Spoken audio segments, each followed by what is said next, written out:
ചെയ്യാൻ ഒരു ആത്മഹത്യയുടെ ഒരു വക്കിൽ നിന്നപ്പോഴാണ് ഇവളിനെ കുറിച്ച് എന്നോട് പറയുന്നത്. ഇവിടെ വന്ന് നമുക്ക് ഉടമ്പടി എടുക്കാം, എല്ലാം ശരിയാവും എന്ന് പറയുന്നത്. വിശ്വാസക്കുറവോട് കൂടി വന്നാണ് ഞാൻ ഇവിടുന്ന് എടുത്തത്. കൃപാസമ്മയുടെ പ്രത്യക്ഷണത്തിൻ്റെ സാക്ഷികളാകാൻ എന്നെ എൻ്റെ കുടുംബത്തിനെയും അനുഗ്രഹിച്ച എൻ്റെ മാതാവിനും എൻ്റെ ഈശോയ്ക്ക് ഒരായിരം നന്ദി. ഞാൻ ഈ കൃപാസനത്തിൽ ഉടമ്പടി എടുക്കാൻ വരുന്നത് 2025 ഏപ്രിലാണ്. എൻ്റെ പേര് അനീഷ് എന്നാണ്. ഞാനൊരു ഹിന്ദുവാണ്. ഇടുക്കിയിൽ നിന്നാണ് വരുന്നത്. ഞാൻ ഈ കൃപാസനെക്കുറിച്ച് അറിയുന്നത് എൻ്റെ ഭാര്യയെക്കുറിച്ചാണ്. എൻ്റെ ഭാര്യ ഒരു ക്രിസ്ത്യാനിയാണ്. ഞാൻ കല്യാണം കഴിച്ചേക്കുന്നത്. അതായത് എന്ത് ചെയ്യാൻ ഒരു ആത്മഹത്യയുടെ ഒരു വക്കിൽ നിന്നപ്പോഴാണ് ഇവളിനെ കുറിച്ച് എന്നോട് പറയുന്നത്. ഇവിടെ വന്ന് നമുക്ക് ഉടമ്പടി എടുക്കാം, എല്ലാം ശരിയാവും എന്ന് പറയുന്നത്. അന്നൊരു വിശ്വാസമില്ലായിരുന്നു. ഞാനിവിടെ വന്ന് എടുത്തേക്കാം എന്നൊരു വിശ്വാസക്കുറവോട് കൂടി വന്നാണ് ഞാൻ ഇവിടുന്ന് എടുത്തത്. അന്ന് ഒരു കേസുണ്ടായിരുന്നു. കേസെന്ന് പറഞ്ഞാൽ ഞാനൊരു വണ്ടി എടുത്തു. ആദ്യമായിട്ടൊരു വണ്ടി എടുത്താണ്. അത് തൃശ്ശൂർ ചാവക്കാട് എന്ന് പറയുന്ന സ്ഥലത്ത് ഞാനത് ഈ കോഴി വേസ്റ്റ് ഓടാൻ വേണ്ടി എടുത്ത വണ്ടിയാണ്. അത് എൻ്റെ കൂട്ടുകാർ കൊണ്ട് ഒരു വണ്ടിക്കിട്ട് ഇടിച്ച് നിർത്താതെ പോയി.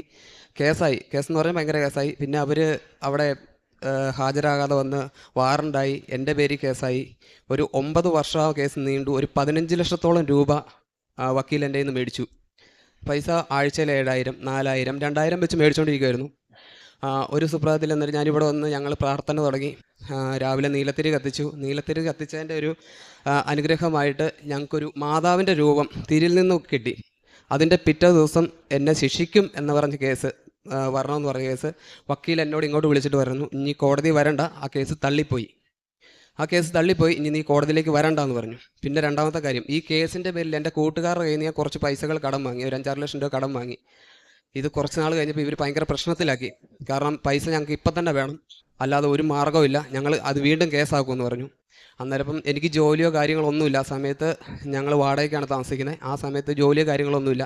പിന്നെ പണ്ട് ജോലി ചെയ്തിരുന്ന ഒരു മുതലാളി എന്നെ വിളിച്ചിട്ട് പറഞ്ഞു, എനിക്ക് ജോലി അന്വേഷണം നടക്കുന്ന സമയത്ത് എൻ്റെ മുതലാളി എന്നെ വിളിച്ചിട്ട് പറഞ്ഞു, അനീഷ് ഇപ്പോൾ വരുവാണെങ്കിൽ ഞാൻ 40,000 രൂപ മേളിൽ നിനക്ക് ശമ്പളം തരാം, വരുവാണെങ്കിൽ എന്ന് പറഞ്ഞു. ഞാൻ പിറ്റേ ദിവസം അവിടെ ചെന്ന് കയറി. പിന്നെ ഇവർ വിളിച്ചുകൊണ്ടിരിക്കുക, കൂട്ടുകാർക്ക് പൈസ കൊടുക്കണമല്ലോ. അവർ വിളിച്ചുകൊണ്ടിരുന്നപ്പോൾ ഞാൻ മുതലാളിയോട് പറഞ്ഞു, എനിക്കൊരു ലോൺ എടുത്ത് തരാമോ, ഞാൻ അവർക്ക് പൈസ കൊടുക്കാൻ, ഞാൻ കുറേശ്ശെ ഇവിടെ നിന്നിട്ട് അടച്ചോളാം എന്ന് പറഞ്ഞു. അന്നേരം മുതലാളി പറഞ്ഞു, എനിക്കിപ്പോൾ ലോൺ അടക്കാൻ ഒരു സാഹചര്യമില്ല, എടുത്തു തരാനൊരു സാഹചര്യമില്ല, ഞാൻ വേണമെങ്കിൽ അവരെ വിളിച്ച് സംസാരിക്കാം. അതായത് എൻ്റെ മാതാവിൻ്റെ, അതായത് ഈ കൃപാസന മാതാവിൻ്റെ രൂപത്തിൽ എൻ്റെ മുതലാളി എൻ്റെ മുമ്പിൽ വന്നു. എൻ്റെ മുതലാളി എന്നെ അവരെ വിളിച്ച് സംസാരിക്കാമെന്ന് പറഞ്ഞ് മാതാവിൻ്റെ മുമ്പിൽ വന്നിട്ട് അവരെ വിളിച്ചു. അവർ അങ്കമാലിയിലാണ് അവർ താമസിക്കുന്നത്. അവർ അങ്കമാലിയിൽ നിന്ന് ഇടുക്കി തോപ്രാങ്കുടി പറഞ്ഞ സ്ഥലമാണ്. ഞാൻ ഇരട്ടയാറാണ് ജോലി ചെയ്യുന്നത്. ആ കടയിൽ വന്ന് മുതലാളിയോട് സംസാരിച്ചപ്പോൾ അവർ പറഞ്ഞു, ഞങ്ങൾക്ക് പ്രശ്നങ്ങളൊന്നുമില്ല, മാസം ഞങ്ങൾക്കൊരു തുക വെച്ച് തന്നു കഴിഞ്ഞാൽ ഞങ്ങൾക്ക് പ്രശ്നങ്ങളില്ല. അന്നേരം മാസം എത്ര തുക നമുക്ക് ഓവറായിട്ട് കൊടുക്കാനില്ല, കാരണം ഞങ്ങൾ വാടകയ്ക്കാണ് കിടക്കുന്നത്. ചിലവ് എനിക്ക് മാത്രമേ ജോലി കിട്ടിയ സമയത്താണ്. അന്നേരം അവരോട് മുതലാളി സംസാരിച്ച് പറഞ്ഞു, മാസം ഒരു 10,000 രൂപ വെച്ച് ഈ 6 ലക്ഷം രൂപ ഞങ്ങൾക്ക് തന്ന് തീർത്താൽ മതി. അത് എനിക്കും ആശ്വാസമായി, അവർക്കും ഒരു പ്രശ്നം. ആ പ്രശ്നങ്ങളൊന്നും ആ പ്രശ്നങ്ങൾ അവിടെ തീർന്നു. കടബാധ്യത ആ പ്രശ്നം അങ്ങ് തീർന്നു. പിന്നെ ഞങ്ങൾക്കൊരു വീടില്ല, സ്വന്തമായിട്ട് കിടക്കാനായിട്ടൊരു വീടില്ല. സ്ഥലമുണ്ട്. സ്ഥലം എന്ന് പറഞ്ഞാൽ ഇടുക്കിയിലെ സ്ഥലങ്ങൾ എല്ലാവർക്കും അറിയാമെന്ന് എനിക്ക് തോന്നുന്നു. കുന്നും ചെരുവ, അവിടെ ഒരു വണ്ടി കയറത്തില്ല, നിരപ്പാക്കത്തില്ല, ഏലക്കാടാണ്, ചെരുവ്, വീട് വെക്കത്തില്ല. കണ്ടവർ പറഞ്ഞു, നിങ്ങൾ അവിടെ എന്തിനാ വീട് വെക്കാൻ പറ്റത്തില്ല എന്ന് പറഞ്ഞു. അന്നേരം എല്ലാം നമുക്ക് വീട് വെക്കുന്നതിനെക്കുറിച്ച് ആലോചിച്ചില്ല. അന്നേരം ഇവള് പറഞ്ഞു, നമുക്ക് കൃപാസനത്തിൽ പോകാം, ഇവിടുത്തെ മണ്ണെടുത്തിട്ട് നമുക്ക് അവിടെ കൊണ്ട് ഇട്ട് നോക്കാമെന്ന് പറഞ്ഞു. ഞങ്ങളിവിടെ വന്ന് മണ്ണെടുത്തിട്ട് വീട്ടിൽ ചെന്നിട്ട് ഉപ്പ്, തൈലം, ഈ മണ്ണും കൂടെ കൂട്ടിക്കുഴച്ചിട്ട് ഞങ്ങളെ പറമ്പിലിട്ട് രണ്ടാമത്തെ ദിവസം എൻ്റെ അച്ഛൻ വിളിച്ചിട്ട് പറയുന്നു, നിങ്ങൾ പെര വെക്കുന്നുണ്ടെങ്കിൽ വെച്ചോ എന്ന് പറഞ്ഞു. അന്നേരം ഞങ്ങൾ അവിടെ ചെന്നു. അന്നേരം എൻ്റെ ചേട്ടൻ്റെ വീടാണ് തൊട്ട് ഫ്രണ്ടിൽ എൻ്റെ ചേട്ടൻ്റെ വീടാണ്. അവരിങ്ങനെ ഷെഡ് കെട്ടിയിട്ടുണ്ട്. അതിൻ്റെ അടിയിൽ കൂടെ ഒരു വണ്ടി കടന്നു പോകത്തില്ല, JCB കടന്നു പോകത്തില്ല. ഞങ്ങൾക്ക് വലിക്കാനൊരു മാർഗ്ഗമില്ല. ഒരാളെ നിർത്തി കഴിഞ്ഞാൽ ഒരു 2 മാസം 3 മാസം കൂടിയേ മണ്ണ് വലിച്ച് തീരുള്ളൂ. പക്ഷേ JCBക്കാരനെ ഞാൻ വിളിച്ചു കഴിഞ്ഞപ്പോൾ ചെറിയ JCB വന്നിട്ട് പറഞ്ഞു, നമുക്ക് അവിടെ കുഴിക്കുവാണെങ്കിൽ നമുക്ക് അങ്ങോട്ട് കയറി പോകാം, പറമ്പിലേക്ക് കയറി പോകാമെന്ന് പറഞ്ഞു. ഞാൻ എൻ്റെ ചേട്ടനെ പെര വെക്കുന്നതുകൊണ്ട് ഞങ്ങൾ ചെറിയൊരു പ്രശ്നത്തിലായിരുന്നു. ഞങ്ങളൊരു ഉടക്കിലേക്ക് മാറി. എന്നോട് മിണ്ടത്തില്ല, അവർ സഹകരിക്കത്തില്ല, അങ്ങനെ ഒരു മാർഗ്ഗത്തിലേക്കായിരുന്നു. പിന്നെ അവരോട് അറിയാതെ ഞങ്ങൾ അവിടെ മണ്ണ് കുഴിച്ച് പറമ്പിൽ കയറി, പറമ്പ് നിരപ്പാക്കി. ഇപ്പം ആ പ്രദേശത്ത് ഞങ്ങൾ പെര വെക്കുന്ന അത്രയും നല്ലൊരു സൗകര്യമുള്ള സ്ഥലം നിങ്ങൾ കാണിച്ചു തരില്ല. ഞങ്ങൾക്ക് 10,000 പറഞ്ഞ സ്ഥലത്ത് ഞങ്ങൾക്കിപ്പോൾ 1 ലക്ഷം രൂപ കൊടുത്താൽ ആ സ്ഥലം സെൻറ്റിന് കിട്ടും. അത്രയും നല്ല രീതിയിൽ അത് വന്നു. ഞങ്ങളവിടെ തറ കെട്ടി തറ കെട്ടി കഴിഞ്ഞപ്പം ഞങ്ങൾക്ക് പൈസ ഇല്ല. പിന്നെ മുമ്പോട്ട് 1000 തികച്ചെടുക്കാൻ പൈസ ഇല്ലാതെയാണ് ഞങ്ങൾ ആ പെരയുടെ തറ കെട്ടിയേക്കുന്നത്. ഞങ്ങൾക്ക് അത് കഴിഞ്ഞ് മുമ്പോട്ട് പോകാൻ ഒരു മാർഗ്ഗം ഉണ്ടായില്ല. അന്നേരം എൻ്റെ വൈഫിൻ്റെ പേരിൽ കുറച്ച് സ്ഥലം കിടപ്പുണ്ടായിരുന്നു. അത് ഫോർട്ട് കൊച്ചിയിലാണ് സ്ഥലം കിടപ്പുണ്ടായിരുന്നു. അന്നേരം അത് വിൽപ്പനയ്ക്ക് വേണ്ടി ഞങ്ങളിവിടെ ഉടമ്പടിയിൽ ഇതിൽ വെച്ചിട്ടുണ്ടായിരുന്നു. വിൽക്കുവാണെങ്കിൽ ഞങ്ങൾക്ക് പെര വെച്ച് ജീവിക്കാം എന്നൊരു മാർഗ്ഗം. പക്ഷേ അത് വിൽപ്പന നടക്കുന്നില്ലായിരുന്നു. പക്ഷേ ഇങ്ങനെ തറ കെട്ടിയിട്ടിട്ട് ഞങ്ങൾക്കൊരു മാർഗ്ഗം ഉണ്ടായില്ല. പക്ഷേ ഞങ്ങൾ അവിടെ ഉപ്പും ഈ കൃപാസനത്തിലെ മണ്ണും തൈലും എല്ലാം കൂടെ കൂട്ടി തളിച്ച് വിശ്വാസ പ്രമാണം ഒരു 50 പ്രാവശ്യം വിശ്വാസ പ്രമാണം ചൊല്ലി കഴിഞ്ഞപ്പം പിറ്റേ ദിവസം ബ്രോക്കർ വിളിച്ചിട്ട് പറയുന്നു, സിമി നിങ്ങളുടെ സ്ഥലം വിൽപ്പനയായി, പൈസ പിറ്റേ ദിവസം വന്ന് നിങ്ങൾ മേടിച്ച് ഒപ്പിട്ട് പൊക്കോളാൻ പറഞ്ഞു. ഞങ്ങളോട് ആദ്യം ഈ പെര വെക്കാൻ 1600 കട്ട പറഞ്ഞിടത്ത് ഞങ്ങൾക്ക് വെറും ഇപ്പം ജനൽപ്പൊക്കമായുള്ളൂ, 1000 കട്ട പോലും ആയിട്ടില്ല. എങ്ങനെ അത്ഭുതം സംഭവിച്ചേ, എന്താ അത്ഭുതം സംഭവിച്ചതെന്ന് എനിക്കറിയില്ല. ഞങ്ങൾക്ക് ബാക്കി കട്ട എല്ലാം മിച്ചമാണ്. ഇപ്പോൾ ഈ ആഴ്ച ഞങ്ങളുടെ പെരയുടെ വാർക്കയാണ്. അതിൻ്റെ ഒരു സന്തോഷം ഇപ്പോൾ പുതുക്കേണ്ട പേരിലാണ് ഞങ്ങളിപ്പോൾ ഇങ്ങോട്ട് വന്നതല്ല, പെരയുടെ പണി കഴിഞ്ഞിട്ട് അതും സാക്ഷ്യം പറയാൻ വേണ്ടിയാണ് വന്നത്. അതുകൂടാതെ ഒത്തിരി എൻ്റെ സഹോദരൻ വന്നിട്ട് രമ്യതപ്പെട്ടു. ഞങ്ങൾക്ക് കറണ്ട് ഇല്ലായിരുന്നു, കമ്പി കെട്ടിയാൻ കറണ്ടില്ല, വെള്ളമില്ല, വെള്ളത്തിന് മാർഗ്ഗമില്ല, ഒന്നുമില്ലായിരുന്നു. അവർ തരുന്നില്ല, ഞങ്ങളുടെ ദേഷ്യത്തിൻ്റെ പേരിൽ ഞങ്ങൾക്ക് ഒന്നും തരുന്നില്ലായിരുന്നു. പക്ഷേ ഇപ്പം സഹോദരൻ വന്നിട്ട് പറഞ്ഞു, നീ കമ്പി കെട്ടിയാൻ എൻ്റെ പെരയ്ക്കകത്തുനിന്ന് കറണ്ട് എടുത്തോ, ഒരു പ്രശ്നമില്ല. പക്ഷെ അവർക്ക് വെള്ളമില്ല, അവർക്ക് വെള്ളം തരാനുള്ള ഒരു സാഹചര്യമില്ല. ഞങ്ങളന്നേരം വണ്ടിക്ക് അടിക്കുമായിരുന്നു വെള്ളം. അന്നേരം കഴിഞ്ഞ ദിവസം വണ്ടിക്കാരനെ വിളിച്ച് പറഞ്ഞു, അനീഷ അത് വണ്ടി ഇച്ചിരി കംപ്ലൈൻ്റ് ആണല്ലോ, ഞങ്ങൾക്ക് വരാൻ പറ്റത്തില്ല വെള്ളത്തിന്. പിറ്റേ ദിവസം പണിക്കാർ വരാൻ വേണ്ടി നിൽക്കുക. ഇത് തമാശയാണോ എന്താണെന്ന് അറിയത്തില്ല. നമ്മുടെ വീടിൻ്റെ ഫ്രണ്ടിൽ കൂടെ മേളിലെ ചേട്ടൻ ഓസ് ഇട്ടേക്കുന്നത് എന്തോ കൊടുത്തിട്ട് ഞായറാഴ്ച ദിവസം ആ ഓസ് പൊട്ടി വീണു, നിലത്തോട്ട് വീണു. അവർ പറഞ്ഞു, അയ്യോ ചേട്ടാ ഞാൻ ഓസ് പൊട്ടി വീണല്ലോ എന്ന് പറഞ്ഞു. എടാ അനീഷ എന്നാൽ നമുക്ക് ആ കിണറങ്ങ് തേകിയാലോ, വൃത്തിയാക്കിയാലോ എന്ന് ചോദിച്ചു. ശരി ചേട്ടാന്ന് പറഞ്ഞു. ഞാൻ പറഞ്ഞു, ചേട്ടാ നമുക്ക് നാളെ മേസ്തിരിമാർക്ക് കൊടുക്കാൻ വെള്ളമില്ല, എന്നാ ചെയ്യേണ്ടത്? എടാ എന്നാലും കോരിക്കളയാനുള്ള വെള്ളമല്ലേ, നീ ജാറെല്ലാം പിടിച്ചു വെച്ചോളാൻ പറഞ്ഞു. എനിക്ക് 1000-ൻ്റെ 200-ൻ്റെ കുറേ ജാറുണ്ട്, അതെല്ലാം പിടിച്ചു വെച്ചു. അവർ പുതിയ ഓസ് മേടിച്ചുകൊണ്ട് വന്നു. ഓസ് ഞാൻ ഇട്ട് കൊടുത്തപ്പോൾ അവരെന്നോട് പറഞ്ഞു, ഇനി നീ വെള്ളത്തിനെങ്ങും പോകണ്ട, ഈ പെരപണി കഴിയുന്നവരെ, നിങ്ങളിവിടെ താമസിക്കുന്നവരെ ഞങ്ങൾ വെള്ളം തന്നേക്കാമെന്ന് പറഞ്ഞു. അങ്ങനെ ഒരു ഭയങ്കര ഒരു അനുഗ്രഹം ഞങ്ങൾക്ക് കിട്ടി. അങ്ങനെ മാതാവിനും ഈശോയ്ക്കും വളരെ നന്ദി പറയുന്നു. പിന്നെ ഞാൻ ബൈബിൾ വായിക്കുന്നുണ്ട്. അതിലുപരം ഞാനൊരു ഹിന്ദു ആണെന്ന് ഞാൻ പറഞ്ഞു, ഞാൻ ബൈബിൾ എഴുതി തുടങ്ങി. ഇപ്പം ബൈബിൾ എഴുതിയെന്ന് പറഞ്ഞാൽ കുറേ എഴുതാൻ തുടങ്ങിയിട്ടുണ്ട്. തീർന്നിട്ടില്ല, ഈ വർഷം തീരുമെന്ന് പ്രതീക്ഷിക്കുന്നു. അതുകൂടാതെ ഞങ്ങൾ ആശുപത്രികളിൽ ഞങ്ങളെ കൊണ്ട് പറ്റുന്ന പോലെ, കാരണം എനിക്ക് മാത്രമേ ഇപ്പോൾ ജോലിയുള്ളൂ, കാരണം ഞങ്ങളെ കൊണ്ട് പറ്റുന്ന പോലെ ഒരു 25 പേർക്ക് ഞങ്ങൾ ഫുഡ് എല്ലാ ദിവസവും ഞങ്ങൾ വീട്ടിൽ വെച്ച് പറ്റുന്ന രീതിയിൽ ഞങ്ങൾ കൊടുക്കുന്നുണ്ട്. പിന്നെ പത്രം ബസ് സ്റ്റാൻഡിൽ കൊടുക്കാറുണ്ട്, ആശുപത്രി കൊടുക്കാറുണ്ട്. അങ്ങനെയുള്ള സ്ഥലങ്ങളിൽ ഞങ്ങളെല്ലാം പത്രം കൊടുക്കാറുണ്ട്. ഞങ്ങൾക്ക് ഇത്ര അനുഗ്രഹം തന്ന അമ്മയുടെ, കാരണം എന്താ വെച്ചാൽ ഇപ്പം ഞങ്ങൾ വേറൊരു മേഖലയില്ല, കാരണം ഞങ്ങൾക്ക് വീടോ കാര്യങ്ങളോ ഒന്നും ഇല്ലാത്തടത്ത് ഇത്ര അനുഗ്രഹം തന്നത് എൻ്റെ മതവിശ്വാസത്തിൽ ഞാൻ വിശ്വാസിച്ച് എനിക്കിട്ട് കിട്ടിയിട്ടില്ല. ഇവിടെ വന്ന് ഉടമ്പടി എടുത്ത് രണ്ടാഴ്ച കഴിഞ്ഞപ്പോൾ തൊട്ട് എനിക്ക് അനുഗ്രഹത്തിൻ്റെ ഇതാണ്. ഇത്രയൊക്കെ പറഞ്ഞതിന് എൻ്റെ ഈശോയ്ക്കും. ഇത്ര നാൾ ഞാൻ 9 മാസമാണ് വാടക വീട്ടിൽ താമസിച്ചത്. ഇപ്പം ഞങ്ങളൊരു 3 മാസമല്ല ഷെഡിലേക്ക് മാറിയിട്ട് ഇപ്പോൾ അടുത്ത ആഴ്ച എൻ്റെ വീടിൻ്റെ വാർക്കയാണ്. കാരണം 600 സ്ക്വയർ ഫീറ്റുള്ള, എന്നാൽ പോലും അടുത്ത ആഴ്ച ഞങ്ങൾ ഈ മാസം അവസാനത്തേക്ക് ഞങ്ങൾ വീട്ടിൽ കയറി. ഞങ്ങൾ അത്ര അനുഗ്രഹം ഞങ്ങൾക്ക് കിട്ടിയിട്ടുണ്ട്. ഡെയിലി ഞങ്ങൾ ബൈബിൾ വായിക്കാറുണ്ട്, ജപമാല ചൊല്ലാറുണ്ട്. ആദ്യമൊന്നും എനിക്കറിയത്തില്ലായിരുന്നു കേട്ടോ, കാരണം ഇത് ചൊല്ലാൻ നല്ല അവൾ എന്നെ പഠിപ്പിച്ചു തന്നു. ഞാൻ 2-3 ദിവസം കൊണ്ട് ഞാൻ പഠിച്ചെടുത്തു. കാരണം ഞങ്ങളിപ്പം ഞങ്ങൾ കുർബാനയ്ക്ക് പോകുന്നുണ്ട്. കാരണം എന്താ വെച്ചാൽ അടുത്ത പള്ളി ഉണ്ടാവുകൊണ്ട് പോകാം. എനിക്ക് ഞായറാഴ്ച ദിവസം മാത്രമേ ഒഴിവുള്ളൂ. ഞായറാഴ്ച ദിവസം ചിലപ്പോൾ ഒഴിവ് കിട്ടുള്ളൂ, എല്ലാ ദിവസവും ചെല്ലണം. പക്ഷേ ഇപ്പം 40 രൂപ എന്ന് പറഞ്ഞാൽ എനിക്ക് ഇനി ഒരു മാസം കൂടെ കഴിയുമ്പോൾ പുള്ളി ഓണം കഴിയുമ്പോൾ വീണ്ടും കൂട്ടി തരാമെന്ന് പറഞ്ഞാൽ അതിൽ കൂടുതൽ നല്ല ജോലി എനിക്ക് കിട്ടാനുമില്ല. ഭയങ്കര അനുഗ്രഹമാണ് കിട്ടിയത്. എൻ്റെ ഈശോയ്ക്കും എൻ്റെ അമ്മയ്ക്കും മാതാവിനും ഒക്കെ നന്ദി, 1000 നന്ദി പറയുന്നു. എൻ്റെ പേര് സിമി. ഇത്രയധികം അനുഗ്രഹം തന്ന ഈശോയ്ക്ക് മാതാവിന് 1000 നന്ദി. ഞാനിവിടെ പഠിക്കുമ്പോൾ 10ാം ക്ലാസ് കാലം തൊട്ടേ കൃപാസനത്തിൽ വരുവാണ്. അതിനുശേഷം ഇപ്പോൾ ഹസ്ബൻഡിനായിട്ടൊക്കെ വന്ന് ഇതുപോലെ വലിയൊരു സാക്ഷ്യം പറയാനായിട്ട് മാതാവ് അനുഗ്രഹിച്ചു. ഇതൊക്കെ മുമ്പ് ഇത്രയും വർഷങ്ങൾക്ക് മുമ്പ് ഇപ്പോൾ 3-4 വർഷമായിട്ടുള്ള അങ്ങനെ കൊണ്ടുപോയി ഒത്തിരി പേര് ഞാൻ കൃപാസനത്തിൽ എൻ്റെ നാട്ടിൽ വെച്ച് വണ്ടി എടുത്ത് എന്നെ കൊണ്ട് പറ്റണ രീതിയിൽ എനിക്ക് അന്ന് ജോലിയൊന്നും ഉണ്ടായില്ല. ഞാൻ ഒരു വലിയൊരു സാക്ഷി അന്ന് ഞാൻ പറഞ്ഞിട്ടുണ്ടായിരുന്നു. അന്ന് ജോസഫച്ചനെ പോയി കണ്ടിട്ട് എനിക്ക് ഒത്തിരി പേര് ഒരു 10-25 പേര് ഇൻ്റർവ്യൂ അറ്റൻഡ് ചെയ്തതിൽ സെലക്ട് ആയത് ഞാൻ മാത്രമായിരുന്നു. അന്ന് തൊട്ട് അനുഗ്രഹങ്ങൾ എന്നും മാതാവ് എൻ്റെ കൂടെ ഉണ്ടായിരുന്നു. ജപമാല എന്നുള്ളത് മാത്രം മുടക്കത്തില്ല. ഒരുപാട് എന്താ പറയുക, നമുക്ക് സഹനം തരും. പക്ഷേ ജപമാല എന്ന് പറഞ്ഞൊരു ആയുധം, അത് ഭയങ്കര ഒരു ആയുധം തന്നെ. ആ തറപ്പുറത്ത് കിടന്നൊക്കെ നമുക്ക് തറയെന്ന് പെട്ടെന്ന് അങ്ങടേക്ക് 2 കട്ട വെക്കാൻ സാധ്യത ഇല്ലയെന്ന് അറിഞ്ഞ സ്ഥലത്ത് നമുക്ക് വൈകുന്നേരങ്ങളായിക്കുമ്പോൾ ആ ജപമാലയും പിടിച്ചിട്ട് ഒന്ന് ചുറ്റി നടന്ന് പ്രാർത്ഥിച്ചാൽ മതി. 2 ദിവസം മതി. അങ്ങോട്ട് എന്താ സംഭവിച്ചതെന്ന് അറിയത്തില്ല. ഇപ്പം അവിടങ്ങളെല്ലാവരും പറയണത് ഇങ്ങനൊരു സ്ഥലം, ഇങ്ങനൊരു വീട് ആയല്ലോ എന്ന് പറയുമ്പോൾ എല്ലാവരുടെയും കണ്ണു തള്ളി പോവുക. നമുക്കൊന്നും പറയാൻ പറ്റുള്ള ഈ അവസരത്തിൽ ഈശോയ്ക്ക് അമ്മയ്ക്ക് 1000 നന്ദി. എൻ്റെ ആയുസ്സുള്ള കാലം അത്രയും ഇവിടെ കൃപാസനത്തിൽ വരും, പറ്റണ അത്രയും മക്കളെ ഇവിടെ കൊണ്ടുവരും. ഈശോയ്ക്കും അമ്മ മാതാവിനും 1000 നന്ദി. എൻ്റെ പേര് ട്രീസ ഷജീസ്. ഞാൻ വൈറ്റിലയിൽ നിന്ന് വരുന്നു. ഞാൻ 2019 മാർച്ച് 22-ാം തീയതിയാണ് ആദ്യമായിട്ട് ഉടമ്പടി എടുത്തത്. ഞാനിപ്പോൾ വന്നിരിക്കുന്നത് എൻ്റെ മകൻ്റെ ഒരു സാക്ഷ്യം പറയാൻ വേണ്ടിയിട്ടാണ്. എൻ്റെ പേര് അലൻ ഷജീസ്. ആദ്യം തന്നെ ഈശോയ്ക്കും കൃപാസന മാതാവിനും 1000 നന്ദി ഞാൻ പറയുന്നു. 2019 എൻ്റെ അമ്മ ഇവിടെ ഉടമ്പടി എടുക്കുന്നത്. അങ്ങനെയാണ് ഞാനിവിടെ കൃപാസനത്തിൽ വരുവാനും ഞങ്ങൾ ഇവിടെ കൃപാസന അമ്മയെടുത്ത് പ്രാർത്ഥിക്കാനും കാര്യങ്ങളൊക്കെ തുടങ്ങുന്നത്. ഇന്ന് ഞാനിവിടെ വന്നിരിക്കുന്നത് എൻ്റെ ജീവിതത്തിൽ നടന്ന ജീവിതത്തിൽ നടന്ന ഏറ്റവും വലിയ 2 അത്ഭുതങ്ങൾ ഇവിടെ സാക്ഷ്യപ്പെടുത്താൻ വേണ്ടിയായിരുന്നു. ആദ്യം തന്നെ ഞാൻ 2019-21 കാലഘട്ടത്തിലാണ് ഞാൻ ഈ BCom പഠിച്ചുകൊണ്ടിരുന്നത്. ആ സമയത്ത് 2020 എൻ്റെ 3rd സെം ഇംഗ്ലീഷിൻ്റെ റിസൾട്ട് വന്നായിരുന്നു. സോ റിസൾട്ട് വന്ന സമയത്ത് എനിക്ക് അങ്ങനെ പേടിയൊന്നുണ്ട്. എനിക്ക് ഒരുവിധം മാർക്കും കാര്യങ്ങളൊക്കെ കിട്ടുന്നതായിരുന്നു എല്ലാ സബ്ജക്റ്റിനും. അതുപോലെ തന്നെ വലിയ കുഴപ്പമില്ലാത്തൊരു എബോ ആവറേജ് സ്റ്റുഡൻ്റ് ആയിരുന്നു. പക്ഷേ എനിക്ക് റിസൾട്ട് വന്നു കഴിഞ്ഞപ്പോൾ ഞാൻ നോക്കിയപ്പോൾ എനിക്ക് ഇംഗ്ലീഷിന് എനിക്ക് വേറെ 9 മാർക്കായിരുന്നു ഇട്ടായിരുന്നത് 100-ൽ. എനിക്കത് വളരെയധികം വിഷമമായ ഒരു കാര്യമായിരുന്നു. ഞാൻ നോക്കിയപ്പോൾ അന്വേഷിച്ചപ്പോൾ എൻ്റെ ക്ലാസ്സിലാകെ ഇംഗ്ലീഷിന് ഞാൻ മാത്രമായിരുന്നു ഫെയിലായിട്ടുണ്ടായിരുന്നത്. ഞാൻ വീട്ടിൽ വന്ന് പറഞ്ഞു എനിക്ക് വളരെയധികം വിഷമവും കാര്യങ്ങളൊക്കെ ആയി. ഞാനപ്പോൾ കോളേജിൽ സംസാരിച്ചപ്പോൾ അവർ പറഞ്ഞു ചിലപ്പോൾ അത് കറക്ഷൻ എന്തെങ്കിലും ഇഷ്യൂവും കാര്യങ്ങളൊക്കെ ആയിരിക്കായിരുന്നു. ഞാനപ്പോൾ ടീച്ചേഴ്സ് അവരുടെ പറയുന്നത് കേട്ട് ഞാനത് സ്ക്രൂട്ടണിക്കും റിവാലുവേഷനും കൊടുത്തു ആ പേപ്പർ. അങ്ങനെ ഞാൻ സ്ക്രൂട്ടണിക്ക് തന്നെ യൂണിവേഴ്സിറ്റി വിളിച്ചു. സ്ക്രൂട്ടണിക്ക് നമ്മൾ ചെന്ന് കഴിയുമ്പോൾ നമ്മൾ എഴുതിയ പേപ്പർ നമുക്ക് അവരൊന്നും കൂടി ചെക്ക് ചെയ്യാനായിട്ട് തരും. സോ ഞാൻ എൻ്റെ പേപ്പർ എടുത്ത് ചെക്ക് ചെയ്തപ്പോൾ നമുക്ക് ആകെ സ്ക്രൂട്ടണി ചെയ്യാൻ പറ്റുന്നത് എന്തെങ്കിലും ആഡിങ് മിസ്റ്റേക്ക് ഉണ്ടെങ്കിൽ അവർ നമുക്ക് കൂട്ടിയിട്ട് തരും.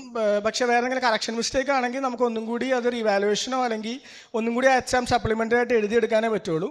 സോ പേപ്പർ ചെക്ക് ചെയ്ത് കഴിഞ്ഞപ്പോൾ എനിക്ക് മനസ്സിലായി എൻ്റെ എസ്സേക്ക് എല്ലാത്തിനും മാർക്ക് 20 മാർക്കും 15 മാർക്കിൻ്റെ എസ്സേക്ക് 1 മാർക്കും 1/2 മാർക്കും ഫസ്റ്റ് പേജിന് ഇട്ടിട്ടുണ്ട്, ബാക്കി പേജുകൾക്കൊന്നും ഇട്ടിട്ടില്ല. സോ ഞാൻ ഇത് റിപ്പോർട്ട് ചെയ്തപ്പോൾ അവരുടെ അടുത്ത് പറഞ്ഞത് അല്ലെങ്കിൽ ഒന്നും ചെയ്യാൻ പറ്റില്ല, നമുക്ക് ആഡിങ് മിസ്റ്റേക്ക് ആണെങ്കിൽ നോക്കാമായിരുന്നു, ഇത് നീ റിവാലുവേഷൻ കൊടുക്കുക, അതുപോലെ തന്നെ ഒന്നും കൂടി എക്സാം എഴുതാൻ പറഞ്ഞു. ഞാനപ്പോൾ അതുപോലെ തന്നെ വിഷമിച്ച് തിരിച്ച് വീട്ടിൽ വന്ന് പറഞ്ഞു ഇങ്ങനെയാണ്, എനിക്കൊന്നും ചെയ്യാൻ പറ്റിയില്ല എന്ന് പറഞ്ഞു. ഇതൊക്കെ ഓക്കെ, ഞാനപ്പോൾ ഒന്ന് എക്സാം എഴുതാമെന്നും പറഞ്ഞു. ഞാൻ സപ്ലിമെൻ്റ് എക്സാം എഴുതാനുള്ള കാര്യങ്ങൾ നോക്കി റിവാലുവേഷനും കൊടുത്തു. അങ്ങനെ പോകുന്നു. എൻ്റെ 1 വർഷം കഴിഞ്ഞപ്പോൾ 1.5 വർഷം കഴിഞ്ഞപ്പോഴേക്കും ഞാൻ എൻ്റെ BCom പഠനം തീർന്നു. അങ്ങനെ 2021 എൻ്റെ BCom കഴിഞ്ഞപ്പോഴേക്കും എനിക്കൊരു ആഗ്രഹമായിരുന്നു, എനിക്ക് എൻ്റെ ഹയർ സ്റ്റഡീസിന് പോകണം, എനിക്ക് MBA എടുക്കണം എന്നായിരുന്നു ആഗ്രഹം. അങ്ങനെ ഞാൻ MBAക്ക് ചേരാനുള്ള കാര്യങ്ങളൊക്കെ നോക്കി. പക്ഷേ എനിക്ക് ഒരു എക്സാം പോയിരിക്കുന്നത് കൊണ്ട് എനിക്ക് ഫൈനൽ സർട്ടിഫിക്കറ്റ് കിട്ടില്ലായിരുന്നു യൂണിവേഴ്സിറ്റിയിൽ നിന്ന്. ഞാൻ ഇപ്പോൾ എന്ത് ചെയ്യണമെന്ന് അറിയാണ്ട് എന്നാലും എൻട്രൻസ് എക്സാം എഴുതാമെന്ന് വെച്ചാൽ ഞാൻ MBAയുടെ CMAT എക്സാം എഴുതി. ഈ CMAT എക്സാം വന്നെന്താണെന്ന് വെച്ചാൽ ഈ ഇംഗ്ലീഷ് എക്സാമിൻ്റെ പിറ്റേ ദിവസമായിരുന്നു എനിക്ക് CMAT എക്സാം വന്നായിരുന്നത്. അപ്പോൾ CMAT എക്സാമിന് പഠിക്കൽ നടക്കില്ല, ഒന്നെങ്കിൽ ഇംഗ്ലീഷ് പഠിക്കണമെങ്കിൽ CMAT പഠിക്കണം എന്നുള്ള ഇതിലായിരുന്നു. ഞാൻ അങ്ങനെ എൻ്റെ സപ്ലിമെൻ്ററി എക്സാം പഠിച്ചിട്ട് പോയി. CMAT എക്സാമിന് ജസ്റ്റ് എന്തോ അവിടെ നിന്ന് ഇവിടെ നോക്കിയിട്ട് പോയി, എന്തോ പോയി അവിടെ നിന്ന് എഴുതിയിട്ട് വന്നു.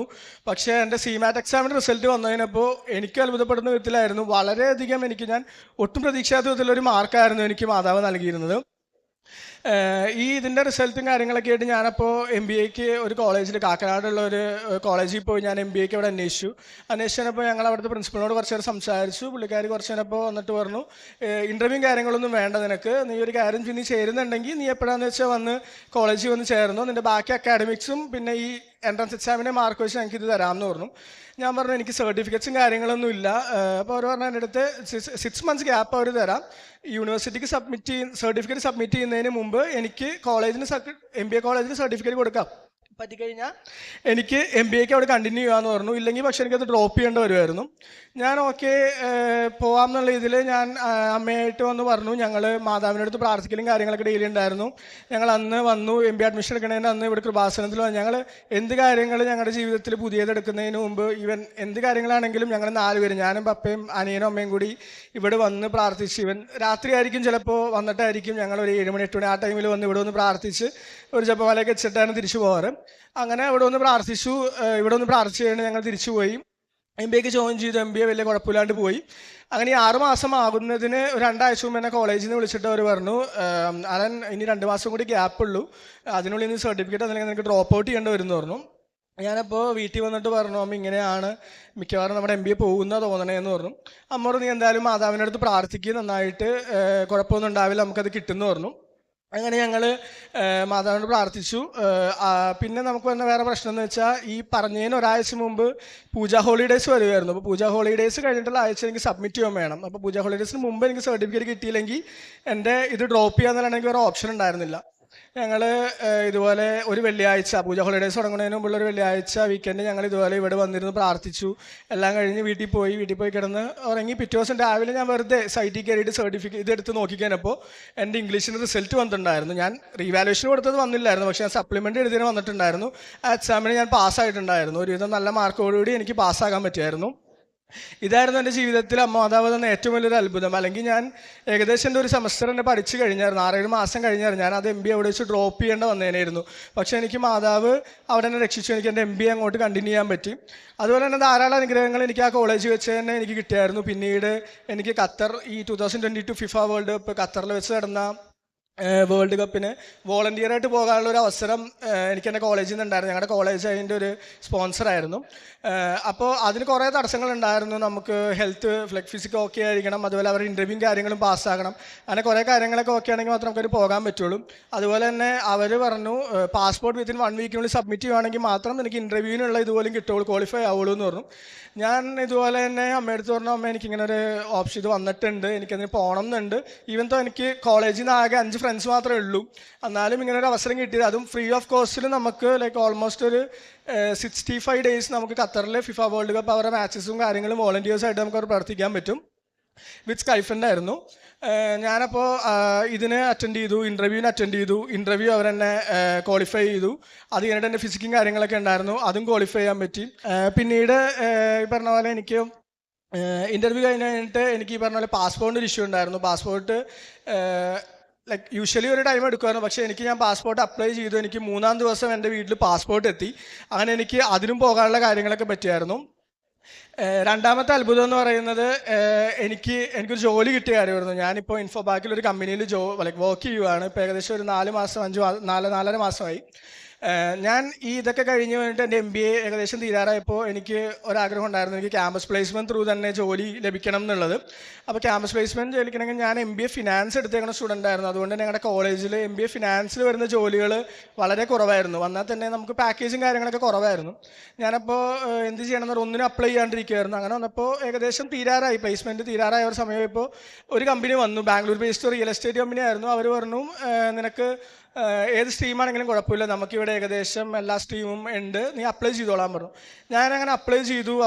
എനിക്ക് അവരുടെ 2-3 റൗണ്ട്സ് ഓഫ് ഇൻ്റർവ്യൂസും കാര്യങ്ങളൊക്കെ ഉണ്ടായിരുന്നു. അതൊക്കെ പാസ്സായി. ഞാനങ്ങനെ ഏപ്രിൽ 3-ാം തീയതി അവിടെ ബാംഗ്ലൂർ ആ കമ്പനിയിൽ ഞാൻ ജോയിൻ ചെയ്തു. എനിക്ക് നാട്ടിൽ നിന്ന് പോകാൻ അങ്ങനെ വലിയ താല്പര്യം ഉണ്ടായിരുന്നില്ല. നാട്ടിൽ തന്നെ ഇവിടെ നിന്ന് നോക്കിയാലും കാര്യങ്ങളൊക്കെ ആയിരുന്നു താല്പര്യം. പക്ഷേ എന്നാലും കുഴപ്പമില്ല എന്നുള്ള ഇതിൽ മാതാവിനോട് പ്രാർത്ഥിച്ച് കിട്ടിയൊരു ജോലിയായിരുന്നു. അമ്മ സമയത്ത് അമ്മയുടെ ഉടമ്പടിയിലും കാര്യങ്ങളൊക്കെ എഴുതിയിട്ടുണ്ടായിരുന്നു എൻ്റെ ജോലിയുടെയും കാര്യങ്ങളൊക്കെ. അതിൻ്റെ ഒരു ഇതായിട്ട് തന്നെ എനിക്ക് മാർച്ച് 19-ാം തീയതി ആ ഒരു ദിവസം അമ്മ പറഞ്ഞായിരുന്നു മാർച്ച് ഇന്നൊരു ഡേറ്റിനുള്ളിൽ എനിക്ക് ഇത് കിട്ടുന്നുള്ളത്. ആ ഒരു ഡേറ്റിനുള്ളിൽ തന്നെ മാതാവ് എനിക്ക് ജോലിയും ലഭിച്ചു. ആ ഒരു കമ്പനിയിൽ ക്യാമ്പസ് പ്ലേസ്മെൻറ്റ് ത്രൂ തന്നെ ജോലി കിട്ടി. അവിടെ കയറി കുറച്ചാളൊക്കെ വലിയ കുഴപ്പമില്ലാണ്ട് കാര്യങ്ങളൊക്കെ ആയിട്ട് ഞാൻ പോയായിരുന്നു. എന്നാലും എനിക്കൊരു 6 മന്ത്സ് ആയപ്പോഴേക്കും എനിക്ക് ആ ജോലിയിലേക്ക്, ഞാൻ ഫിനാൻസ് ആയിരുന്നു ഞാൻ വർക്ക് ചെയ്യുന്നത്, ആ ഒരു ഫീൽഡിലല്ല. അപ്പോൾ എനിക്ക് വളരെ ബുദ്ധിമുട്ട് തുടങ്ങി. പക്ഷേ എനിക്ക് അവിടെ നിന്ന് നിർത്തുകയും വേണം, എനിക്ക് ഹെൽത്തായിട്ട് ബന്ധപ്പെട്ട് കുറേ പ്രശ്നങ്ങൾ വന്നു തുടങ്ങി. പിന്നെ മെയിൻ അതുപോലെ തന്നെ അമ്മ ഉടമ്പടി എടുത്തതിന് ശേഷം ഞങ്ങൾ 4 പേരും എല്ലാവരും ഏതെങ്കിലും സമയത്തായിട്ട് എല്ലാ ദിവസവും പള്ളിയിൽ പോകുമായിരുന്നു. പള്ളിയിൽ പോയി ഞങ്ങൾ ഇതുവരെ മുടക്കിയിട്ടുണ്ടായിരുന്നില്ല. അത്ര എന്തെങ്കിലും വയ്യാണ്ട് വന്ന സമയത്ത് മാത്രം പള്ളിയിൽ പോകാണ്ടിരിക്കുക, അല്ലാണ്ട് എല്ലാ ദിവസവും തന്നെ പള്ളിയിൽ പോകുമായിരുന്നു. അതുപോലെ തന്നെ ഒരു കാര്യമായിരുന്നു, ഞങ്ങൾ എന്തെങ്കിലും പുറത്തേക്ക് പോകുന്നതിന് ഇതിനു മുമ്പ് അമ്മ മാതാവിൻ്റെ ഉപ്പ് അമ്മ എല്ലാ ദിവസവും തന്നിട്ടായിരുന്നു ഞങ്ങൾ പോകാറ്. അതുപോലെ തേനും കാര്യങ്ങളും, പിന്നെ അതുപോലെ എണ്ണയും അമ്മ തേച്ചിട്ട് പുറത്തേക്ക് വീട്ടിൽ നിന്ന് എന്തെങ്കിലും കാര്യത്തിന് പുറത്തേക്ക് പോവുകയാണെങ്കിൽ തന്നെ ഞങ്ങളെ പുറത്തേക്ക് വിടാറുള്ളൂ. 4 പേരെയും ഞങ്ങൾ പുറത്തേക്ക് പോയിക്കൊണ്ടിരുന്നത്.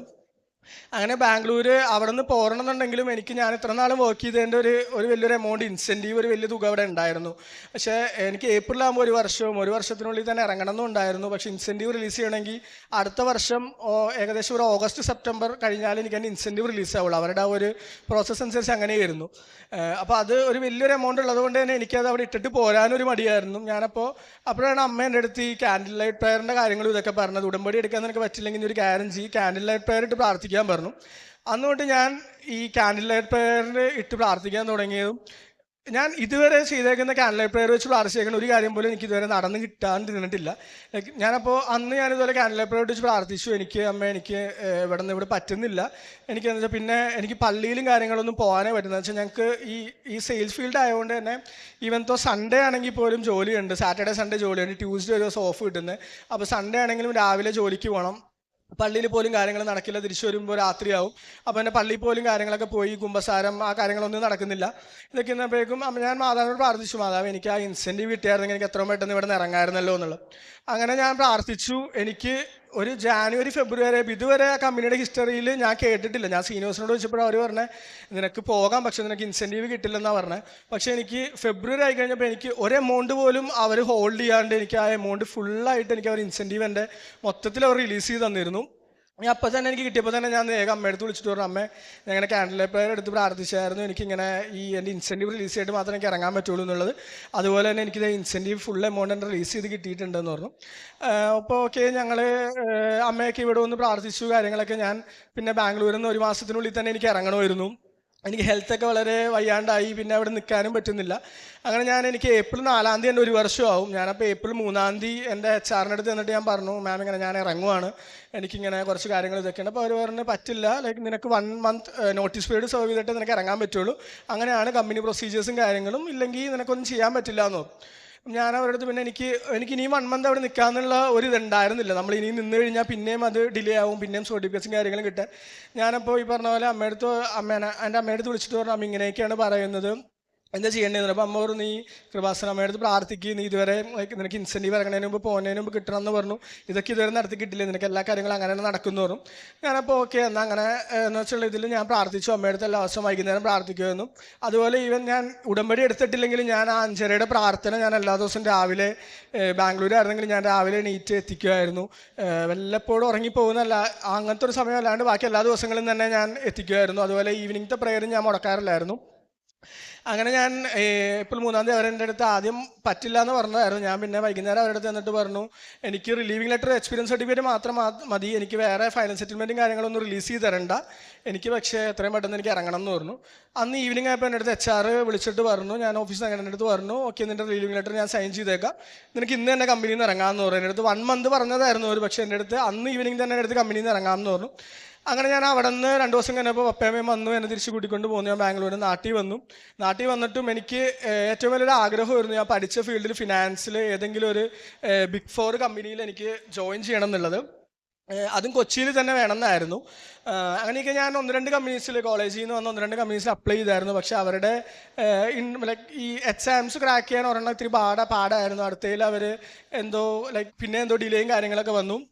അങ്ങനെ ഇരിക്കുമ്പോൾ ഞാൻ പപ്പയ്ക്ക് ബിസിനസ്സാണ്, പപ്പയുടെ കമ്പനിയിൽ തന്നെ ഞാൻ അക്കൗണ്ട്സും കാര്യങ്ങളൊക്കെ കുറച്ച് കാര്യങ്ങളൊക്കെ ആ സമയത്ത് ജസ്റ്റ് ട്രെയിനിങ് കാര്യങ്ങളൊക്കെ പോകാമെന്ന് വിചാരിച്ച് അങ്ങനത്തെ കാര്യങ്ങളൊക്കെ നോക്കി നടന്നിരുന്നു. അങ്ങനെ ഇരിക്കുമ്പോൾ എൻ്റെ ഒരു സീനിയർ ചേച്ചി ഈ പറഞ്ഞ പോലെ ഇൻഫോബാക്കിൽ ഈ പറഞ്ഞ പോലെ ബിഗ് 4 കമ്പനിയിൽ പുള്ളിക്കാരി വർക്ക് ചെയ്യുന്നുണ്ടായിരുന്നു. അപ്പോൾ പുള്ളിക്കാരി എൻ്റെ അടുത്ത് പറഞ്ഞു, എടാ ഇങ്ങനെ ബാംഗ്ലൂർക്ക് ഒരു ഓപ്പണിംഗ് ഉണ്ട്, ടാക്സിലാണ്, ഞാൻ നിന്നെ റെഫർ ചെയ്തോട്ടെ എന്ന് ചോദിച്ചു. അപ്പോൾ ഞാൻ പറഞ്ഞു, എനിക്ക് ചേച്ചി ഇത് തന്നെ വേണ്ടത്, പക്ഷേ ബാംഗ്ലൂർ ആയതുകൊണ്ട് എനിക്ക് സത്യം പറഞ്ഞൊരു താല്പര്യം ഇല്ല എന്ന് പറഞ്ഞു. പുള്ളിക്കാരി പറഞ്ഞു, വെറുതെ എന്തായാലും കൊടുത്തു നോക്കാം, നീ ഇതുവരെ നോക്കിയിട്ട് എന്തായാലും നടന്നിട്ടില്ലല്ലോ, എന്തായാലും നമുക്ക് കൊടുത്തു നോക്കാമെന്ന് പറഞ്ഞു. പുള്ളിക്കാരി എൻ്റെ പേപ്പർ റെഫർ ചെയ്തു. അപ്പോഴും ഞാൻ ഇങ്ങനെ വീട്ടിൽ പറഞ്ഞപ്പോൾ അമ്മ ഇങ്ങനെ ബാംഗ്ലൂർ ആണല്ലോ, എന്ത് ചെയ്യണം എന്നൊക്കെ പറഞ്ഞു. അപ്പം അമ്മ പറഞ്ഞു, നീ പ്രാർത്ഥിക്കുക, നമുക്ക് ചിലപ്പോൾ ഇനി എങ്ങാനും വല്ല കൊച്ചിയിലേക്ക് ആണെങ്കിലോ എന്ന് പറഞ്ഞു. പിന്നെ അതുപോലെ ആ ചേച്ചി എന്നോട് പറഞ്ഞു, ഹൈബ്രിഡ് ആയിരിക്കുമോടാ, അപ്പോൾ നിനക്ക് ചിലപ്പോൾ കുറച്ച് വീട്ടിൽ ഇരുന്ന് വർക്ക് ചെയ്യാൻ, കുറച്ച് അവിടെയും ബാംഗ്ലൂർ ഇടയ്ക്ക് പോയാൽ മതി എന്ന് പറഞ്ഞു. ആ ഒരു ഇതിൽ ഞാൻ അപ്ലൈ ചെയ്തു. അങ്ങനെ ഒരു മെയ് 13-ാം തീയതി ആയപ്പോൾ എനിക്ക് അവിടെ നിന്ന് കോള് വന്നിട്ട് എൻ്റെ അടുത്ത് പറഞ്ഞു, ഇന്ന കമ്പനിയിൽ നിന്നാണ്, HR ആണ് വിളിക്കുന്നത്, നിൻ്റെ CV ഷോർട്ട് ലിസ്റ്റ് ചെയ്തിട്ടുണ്ട്, നിനക്ക് ഇൻ്റർവ്യൂവിന് അപ്പിയർ ചെയ്യാം, 16th പറഞ്ഞു. അപ്പോൾ ഞാൻ ഈ പറഞ്ഞ പോലെ ഹാപ്പിയായി. ജസ്റ്റ് അവരുടെ കമ്പനിയിൽ കയറുക എന്ന് തന്നെ നമ്മുടെ CV തന്നെ ഷോർട്ട് ലിസ്റ്റ് ചെയ്യുക എന്നുള്ളത് തന്നെ ഭയങ്കര ഒരു പാടുള്ളൊരു കാര്യമാണ്. CV ഷോർട്ട് ലിസ്റ്റായി. ഞാനങ്ങ് 16th 3 മണിക്കാണ് ഇൻ്റർവ്യൂ. ഞാനപ്പോൾ ഇൻ്റർവ്യൂവിനും കാര്യങ്ങളൊക്കെ റെഡിയായി നിൽക്കുകയാണ്. ഞാനപ്പോൾ കൃപാസന മാതാവിൻ്റെ രൂപവും അതുപോലെ അമ്മയുടെ ലോക്കറ്റും കാര്യങ്ങളും, അപ്പോൾ അമ്മ എണ്ണയൊക്കെ തേച്ച് വെച്ച് ഞാനപ്പോൾ അങ്ങനെ ഇൻ്റർവ്യൂവിന് റെഡി ആയിട്ടിരിക്കുകയാണ്. വീട്ടിൽ വെച്ചാണ്, ഓൺലൈൻ ഇൻ്റർവ്യൂ ആണ്, റെഡി ആയിട്ടിരിക്കുകയാണ്. അപ്പോൾ ഒരു 2:50-2:55 ആയപ്പോഴേക്കും ഞാനിങ്ങനെ വെറുതെ ഇരുന്ന് സത്യം പറഞ്ഞൊന്ന് പ്രാർത്ഥിച്ചു. ഞാൻ എപ്പോഴും ഈ പറഞ്ഞ പോലെ സാക്ഷ്യം കാര്യങ്ങളൊക്കെ കാണാറുണ്ട്. അപ്പോൾ സാക്ഷ്യത്തിലൊക്കെ എല്ലാവരും ഇങ്ങനെ പറയാറുണ്ട്, ലൈക്ക് അമ്മയുടെ പേരുള്ള ഒരാളായിരുന്നു എനിക്ക് ഇൻ്റർവ്യൂ കാര്യങ്ങൾ നടത്തിയത്, അല്ലെങ്കിൽ അമ്മയുടെ കളറുള്ള ഡ്രസ്സ് ഇട്ട് ആരെങ്കിലും ഒക്കെ ആയിരുന്നു, അങ്ങനത്തെ ഇതൊക്കെ. ഞാനും വെറുതെ ഇങ്ങനെ പ്രാർത്ഥിച്ചു, മാതാവ് എനിക്ക് എങ്ങനെയാണെങ്കിൽ എന്തെങ്കിലും ഒരു അത്ഭുതം എൻ്റെ ജീവിതത്തിൽ എനിക്കൊന്ന് കാണിച്ചു തരണം, എനിക്ക് ഈ പറഞ്ഞ പോലെ തന്നെ അങ്ങനെ എന്തെങ്കിലുമൊക്കെ എനിക്ക് ഈ പറഞ്ഞ പോലെ അമ്മയുടെ പേരില്ല. അപ്പോൾ ഞാൻ പാനലിസ്റ്റ് എടുത്ത് നോക്കിക്കഴിഞ്ഞപ്പോൾ പാനലിസ്റ്റിൽ 3 പേരാണ്. എനിക്ക് ഇൻ്റർവ്യൂവിന് കയറാൻ പാനലിസ്റ്റ് കിട്ടി 3 പേരാണ്. അപ്പോൾ അതിൽ ക്രിസ്ത്യൻ പേരുകളൊന്നും കണ്ടില്ല. അപ്പോൾ ഞാൻ ഓക്കെ എന്നാൽ നമുക്ക് കയറാമെന്ന് വെച്ച് കയറി. അപ്പോൾ നോക്കിയപ്പോൾ ഒരു ലേഡി ആയിരുന്നു എനിക്ക് ഇൻ്റർവ്യൂവിന് ഉണ്ടായിരുന്നത്. അപ്പോൾ എൻ്റെ അടുത്ത് അവർ ഒരാളെ ഉണ്ടായിരുന്നുള്ളൂ, 3 പേര് പാനലിസ്റ്റിന് ഒരാളെ ഉണ്ടായിരുന്നുള്ളൂ. അപ്പോൾ അവർ എൻ്റെ അടുത്ത് ഇൻട്രൊഡ്യൂസ് ചെയ്യാൻ പറഞ്ഞു. ഞാൻ ഇൻട്രൊഡ്യൂസ് ചെയ്ത് കഴിഞ്ഞിട്ട് പുള്ളിക്കാരി എൻ്റെ അടുത്ത് ഇങ്ങോട്ട് പറഞ്ഞു, hi Alan, my name is Maria എന്ന് പറഞ്ഞു. അപ്പോൾ തന്നെ എനിക്ക് സത്യം പറഞ്ഞാൽ എനിക്ക് എന്താ പറയേണ്ടതെന്ന് അറിയില്ലായിരുന്നു. അത്രയ്ക്ക് സന്തോഷമായിരുന്നു. വെച്ചാൽ ഞാൻ ജസ്റ്റ് വിചാരിച്ചിട്ടുണ്ടായിരുന്നുള്ളൂ ഇങ്ങനത്തെ ഒരു കാരണം. പക്ഷേ മാതാവിനായിട്ട് അങ്ങനെ വരുന്ന ഞാൻ വിചാരിച്ചില്ലായിരുന്നു. അപ്പോൾ തന്നെ എനിക്കൊരു കോൺഫിഡൻസ് ആയി. ലൈക്ക് എനിക്കത് ഇൻ്റർവ്യൂ ഇനിയിപ്പോൾ ഇവിടം വരെ മാതാവ് എനിക്ക് വന്നിരുന്നെങ്കിൽ എനിക്കിനി ബാക്കിയും കാര്യങ്ങളും കിട്ടുന്നുള്ളത്. ഞാൻ ഇൻ്റർവ്യൂ അറ്റൻഡ് ചെയ്തു, നല്ല കോൺഫിഡൻസോടെ ഇൻ്റർവ്യൂ അറ്റൻഡ് ചെയ്തു. ഞാൻ ഇത് കഴിഞ്ഞ് വന്നപ്പോൾ തന്നെ അമ്മ എടുത്ത് പറഞ്ഞു, അമ്മ എനിക്ക് ഇൻ്റർവ്യൂവർ ഒരു ലേഡി ആയിരുന്നു, അവരുടെ പേര് മരിയ എന്നായിരുന്നു എന്ന് പറഞ്ഞു. അപ്പം അമ്മ പറഞ്ഞു, നീ പ്രാർത്ഥിച്ചോ, നിനക്ക് ഈ ജോലി കിട്ടും, ഇത് മാതാവ് നിനക്ക് വേണ്ടി തന്നെ വെച്ചേക്കുന്നതായിരിക്കും, നിനക്ക് കിട്ടും, എന്തായാലും ഇവിടം വരെ എത്തിയില്ലെന്ന് പറഞ്ഞു. അന്ന് തന്നെ ഞാൻ അമ്മയെടുത്ത് പറഞ്ഞു, ഞാൻ ഈ ജോലി കിട്ടുവാണെങ്കിൽ ഞാൻ ഇവിടെ കൃപാസനത്തിൽ ഒന്ന് സാക്ഷ്യപ്പെടുത്തിയേക്കാമെന്ന് പറഞ്ഞിട്ടുണ്ടായിരുന്നു. അപ്പോൾ ഞാൻ അന്ന് ആ ഇൻ്റർവ്യൂ കഴിഞ്ഞതിൻ്റെ അന്ന് തൊട്ട് ഞാൻ എൻ്റെ ഈ കാര്യങ്ങളെല്ലാം ഞാൻ ഒരു പേപ്പർ എടുത്ത് എഴുതാൻ തുടങ്ങി, സാക്ഷ്യം പോലെ. അങ്ങനെ അന്ന് തൊട്ട് എഴുതി, ലൈക്ക് ഓരോ പ്രോസസ്സും കാര്യങ്ങളും. ഞാൻ മെയ് 13 തുടങ്ങിയിട്ട് ഒരു 1.5 മാസത്തോളം ഓരോ പ്രോസസ്സും കാര്യങ്ങളായിരുന്നു. കുറേ തടസ്സങ്ങളുണ്ടായിരുന്നു, കുറേ പേപ്പേഴ്സും ഫോർമാലിറ്റീസും കാര്യങ്ങളൊക്കെ ആയിട്ട് കുറേ തടസ്സങ്ങളും കാര്യങ്ങളും വന്നു, നമ്മുടെ ഡോക്യുമെൻറ്റ് സബ്മിഷനും കാര്യങ്ങളൊക്കെ ആയിട്ട്.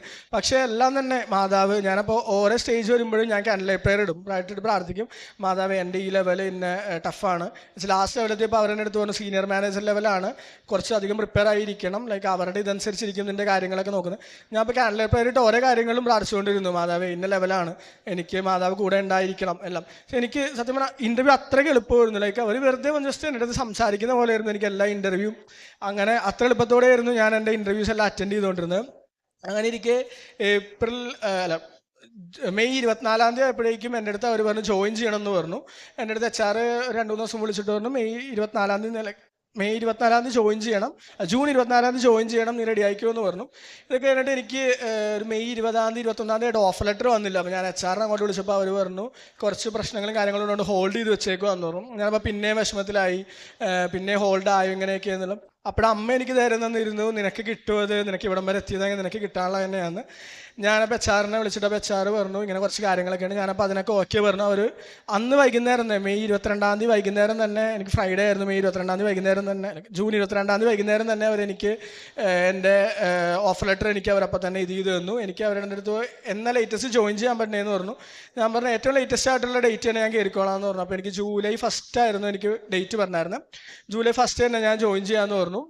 അങ്ങനെ എൻ്റെ എല്ലാ കാര്യങ്ങളും അതുവരെ എല്ലാം സ്മൂത്തായിട്ട് പോയി. ആ ഓഫ് ലെറ്റർ വന്നതിൻ്റെ അന്ന് തന്നെ ഞങ്ങൾ ഈ പറഞ്ഞ പോലെ മാതാവിൻ്റെ അടുത്ത് ഓഫ് ലെറ്ററിൻ്റെ ഒരു പ്രിൻറ്റ് ഞാനൊരു പേപ്പറിലെടുത്തു. ഞാനും അപ്പയും അമ്മേനും കൂടി ഇവിടെ വന്ന് മാതാവിനെ സമർപ്പിച്ച് പ്രാർത്ഥിച്ചു എന്ന് തിരിച്ചുപോയി. ഞാനങ്ങനെ ജൂലൈ 1 ഇൻഫോപാക്കിൽ അവർ കമ്പനിയിൽ ജോയിൻ ചെയ്തു. ഇന്നത്തേക്ക് ഏകദേശം 4-4.5 മാസം ഇപ്പോൾ കഴിഞ്ഞു. പിന്നെ കാരുണ്യ പ്രവൃത്തിയും കാര്യങ്ങളായിട്ട് ഞാൻ ചെയ്തുകൊണ്ടിരുന്നത്, ഞാനും അമ്മയെ എനിക്ക് പറ്റുന്ന സമയത്തൊക്കെ അമ്മയായിട്ട് ഞങ്ങൾ ഇവിടെ ഓഫനേജും കാര്യങ്ങളൊക്കെ വിസിറ്റ് ചെയ്യുമായിരുന്നു. അതുപോലെ തന്നെ എൻ്റെ സാലറിയുടെ ഒരു എമൗണ്ട് ഞാൻ അമ്മയ്ക്ക് എല്ലാ പ്രാവശ്യം കൊടുക്കുമായിരുന്നു. അമ്മ ഈ പറഞ്ഞ പോലെ എല്ലാ ട്യൂസ്ഡേയ്സും ലൈക്ക് സാറ്റർഡേയ്സും ഓരോ അടുത്തായിട്ട് അമ്മ കൊടുക്കാറുണ്ടായിരുന്നു, ചെറിയ ചെറിയൊരു എമൗണ്ടുകളൊക്കെ ഇട്ട്. പിന്നെ അമ്മ ഈ മേടിച്ചുകൊണ്ട് വന്ന പത്രം കുറച്ചൊക്കെ ഒരു 4-5 എണ്ണമൊക്കെ ഞാനും എനിക്കറിയാവുന്ന ആൾക്കാരുടെ അടുത്തൊക്കെ ഞാനും കൊടുക്കുകയും കാര്യങ്ങളൊക്കെ ഉണ്ടായിരുന്നു. ആത്മീയ ജീവിതത്തിൻ്റെ കാര്യത്തിൽ ഈ പറഞ്ഞ പോലെ തന്നെ പള്ളിയിൽ പോക്ക് ഞങ്ങൾ ഇതുവരെ മുടക്കിയിട്ടില്ലാത്തൊരു കാര്യമാണ്. അതുപോലെ രാവിലെ എണീറ്റുള്ള മാതാവിനോടുള്ള പ്രാർത്ഥന, കുമ്പസാരമാണെങ്കിലും 1 മാസത്തിൽ കൂടാറില്ല. ഞാൻ മാക്സിമം 1 മാസത്തിനുള്ളിൽ തന്നെ കുമ്പസാരവും കാര്യങ്ങളൊക്കെ എല്ലാം കറക്റ്റായിട്ട് നടന്നുകൊണ്ടിരിക്കുന്നു. ഞങ്ങൾ കാരുണ്യ പ്രവർത്തികൾ ഇതുപോലെ മോൻ പറഞ്ഞതുപോലെ തന്നെ ഞങ്ങൾ വൃദ്ധസദനങ്ങൾ സന്ദർശിക്കാറുണ്ട്. മക്കളെയും കൂട്ടിയിട്ടാണ് ഞാൻ പോകാറുള്ളത്. പിന്നെ എന്താണ് കുമ്പസാരം മാസത്തിലൊരിക്കലും ഞാൻ തന്നെ നിർബന്ധിച്ചാണ് അവരെ കൊണ്ട് ഓരോ കാര്യങ്ങൾ ചെയ്യിക്കാറുള്ളത്. പിന്നെ നമ്മൾ യൂട്യൂബിൽ ഉടമ്പടി ധ്യാനങ്ങൾ ഞാൻ ഏകദേശം കുറഞ്ഞതൊരു 75 പേർക്കെങ്കിലും ഞാനത് ഷെയർ ചെയ്ത് കൊടുക്കാറുണ്ട്. സാക്ഷ്യങ്ങൾ അതുപോലെ തന്നെ ഷെയർ ചെയ്ത് കൊടുക്കാറുണ്ട്. പിന്നെ ട്യൂസ്ഡേയും സാറ്റർഡേയും ഇവരുടെ വരുമാനത്തിൽ നിന്ന് ഒരു വിഹിതം ഞങ്ങൾ കൊടുക്കാറുണ്ട്. ഇത്രയും അനുഗ്രഹങ്ങൾ തന്ന അമ്മ മാതാവിനും ഈശോയ്ക്കും 1000 നന്ദി. പ്രഭാഷകന്റെ പുസ്തകം 1-ാം അധ്യായം 16-ാം തിരുവചനം അരുളി ചെയ്യുന്നു, കർത്താവിനോടുള്ള ഭക്തി ജ്ഞാനത്തിൻ്റെ പൂർണ്ണതയാണ്. അവൾ തൻ്റെ സൽഫലങ്ങൾ കൊണ്ട് മനുഷ്യരെ തൃപ്തരാക്കുന്നു. അവളുടെ ഭവനം അഭികാമ്യ വസ്തുക്കൾ കൊണ്ട് നിറയുന്നു. അവളുടെ കലവറ വിഭവങ്ങൾ കൊണ്ടും. ഇവിടെ ട്രീസ ഷാജീസ് എന്ന അമ്മയാണ് ഉടമ്പടി എടുത്ത് ഉടമ്പടി എടുത്തത്. എന്നാൽ ഇന്ന് തൻ്റെ മക്കളും ഹസ്ബൻഡും കുടുംബം മുഴുവനും ഇന്നെങ്ങനെയാണ് ഉടമ്പടിയുടെ ഫലങ്ങൾ കൊണ്ട് നിറയുക? അതിന് അവരെല്ലാവരും എങ്ങനെ ഉടമ്പടി ജീവിതത്തിൻ്റെ പ്രാധാന്യം തങ്ങളുടെ ജീവിതത്തിൽ തങ്ങളായിരിക്കുന്ന ഓരോ അവസ്ഥകളിൽ അവരത് എങ്ങനെ നിറവേറ്റുന്നു എന്നുള്ളതാണ്. അലൻ ഷാജി എന്ന ഈ മകൻ തനിക്ക് കിട്ടിയ ജോലിയെക്കുറിച്ചൊക്കെയാണ് ഇവിടെ പറഞ്ഞ് അവസാനിപ്പിക്കുന്നത്. എന്നാൽ അതിനു മുൻപായിട്ട് തൻ്റെ ഡിഗ്രി സർട്ടിഫിക്കറ്റിനെ കുറിച്ചും അതിൻ്റെ ഒരു സബ്ജക്റ്റ് തനിക്ക് ഫെയിലാകേണ്ടി വന്നു. എന്നാൽ ഏറ്റവും എളുപ്പമുള്ള ഈസി ആയിട്ടുള്ള സബ്ജക്റ്റ് തന്നെയാണ് തനിക്ക് കിട്ടാതെ പോയത്. പിന്നീട് അതിൻ്റെ സർട്ടിഫിക്കറ്റ് കിട്ടുന്നതിനുണ്ടായ താമസം മൂലം എങ്ങനെയാണ് തനിക്ക് പുതിയ കോഴ്സും ഡ്രോപ്പ് ഔട്ട് ചെയ്യേണ്ടി വരുമോ? അപ്പോൾ ഇവിടെ സമയമില്ല, വളരെ ചുരുക്കം സമയമേ ഉള്ളൂ. ഇവിടെയാണ് സമയത്തിൻ്റെ മേൽ അധികാരമുള്ള പരിശുദ്ധ അമ്മ എങ്ങനെയാണ് ആ കാര്യങ്ങളൊക്കെ നാം ചിന്തിക്കാത്ത വിധത്തിൽ നമ്മുടെ ജീവിതത്തിൽ ഇടപെടുന്നത് എന്നുള്ളതാണ് നമുക്ക് ശ്രദ്ധിക്കേണ്ട കാര്യം. ഒരേ ഒരു ദിവസം മാത്രം തനിക്കുള്ളപ്പോൾ രാത്രി 12 മണിക്ക് തന്നെ അത് യൂണിവേഴ്സിറ്റി അപ്ലോഡ് ചെയ്യുന്നു. അതൊന്നും ഒരിക്കലും നടക്കാത്ത കാര്യങ്ങളാണ്. പിറ്റേ ദിവസം, അതായത് അമ്മയുടെ തിരുനടയിൽ വന്ന് കുടുംബസമേതം വന്ന് അമ്മയോട് ഒന്നുകൂടി കാര്യങ്ങൾ പറഞ്ഞിട്ട് പോകുന്നു. അതിനു മുമ്പായി ലൈറ്റ് എ ക്യാൻഡിൽ പ്രെയർ ഇട്ട് അലൻ തന്നെ പ്രാർത്ഥിക്കുന്നുണ്ട്. അങ്ങനെ തനിക്ക് ആ കിട്ടേണ്ട അതേ ദിവസം തന്നെ, അല്ലെങ്കിൽ പിന്നീട് തനിക്ക് അവിടെ ഒരു ചാൻസുമില്ല. ഇങ്ങനെ ജീവിതത്തിൽ നമുക്ക് ഇനി മറ്റൊരു വഴിയില്ല എന്നുള്ള ആ ഒരവസ്ഥയിൽ നിൽക്കുമ്പോൾ എല്ലാ വഴികളും അടഞ്ഞവൻ്റെ ജീവിതത്തിൽ തുറക്കുന്ന വഴിയാണ് ഉടമ്പടിയുടേതെന്ന്, അതുകൊണ്ട് തന്നെയാണ് അനുഭവങ്ങളാണ് നമ്മെ കൊണ്ടത് പറയിപ്പിക്കുക.